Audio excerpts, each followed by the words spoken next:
Mga kababayan, isipin nyo to. Isang malakas na lindol na magnitude 7.8 ang yumanig sa Mindanao.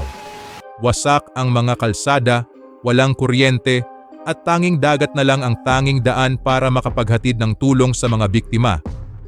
Ngunit sa gitna ng desperadong misyon na iligtas ang ating mga kababayan, biglang sumiklab ang isang matinding sunog sa gitna ng karagatan.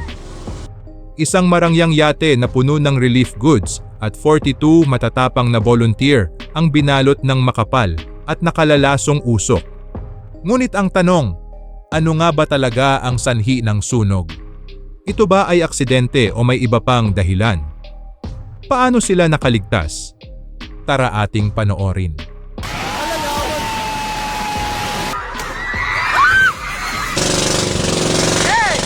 Matapos tumama ang magnitude 7.8 na lindol ang Mindanao noong Hunyo 8, sobrang tindi ng pinsala dahil umabot na sa 61 ang nasawi at daan-daang iba pa ang sugatan.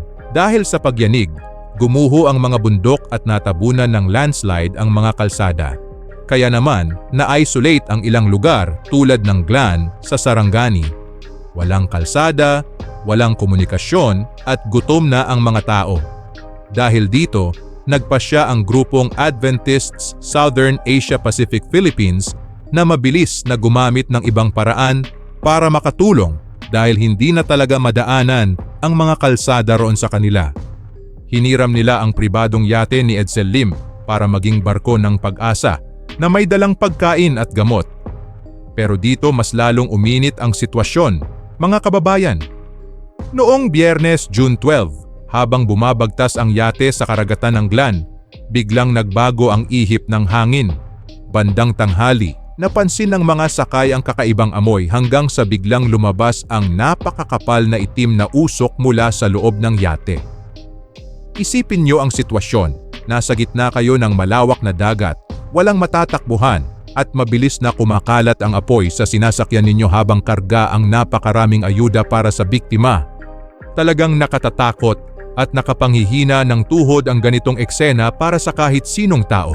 Samantala, mabilis na kumilos ang matatapang na mga volunteer para iligtas ang kanilang sarili.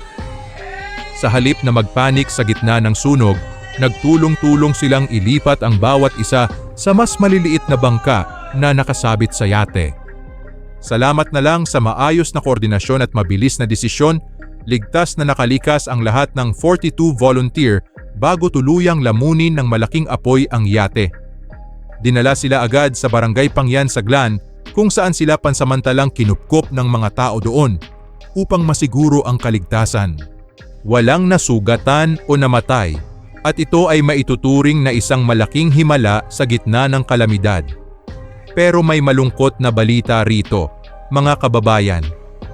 Ayon kay Pastor Nildo Mamak, halos 5% na lamang ng relief supplies ang kanilang naisalba. Ang ibig sabihin nito, halos lahat ng pagkain at gamot para sa mga nagugutom nating kababayan ay naging abo na. Napakasakit isipin na kung kailan napakalapit na ang tulong, saka pa ito nawala. Gayunpaman, talagang bilib ako sa pananaw ni Pastor Mamak sa sitwasyon dahil mas pinahalagahan niya ang buhay ng kanyang mga kasamahan na nagboluntaryo sa gitna ng panganib. Ngunit ang tanong, ano nga ba talaga ang sanhi ng sunog? Dapat magsagawa ng investigasyon ang Coast Guard para malaman kung may kapabayaan sa mismong sasakyan bago pa ito ginamit sa misyon. Hindi natin pwedeng isakripisyo ang buhay ng mga taong nagmamalasakit sa kapwa.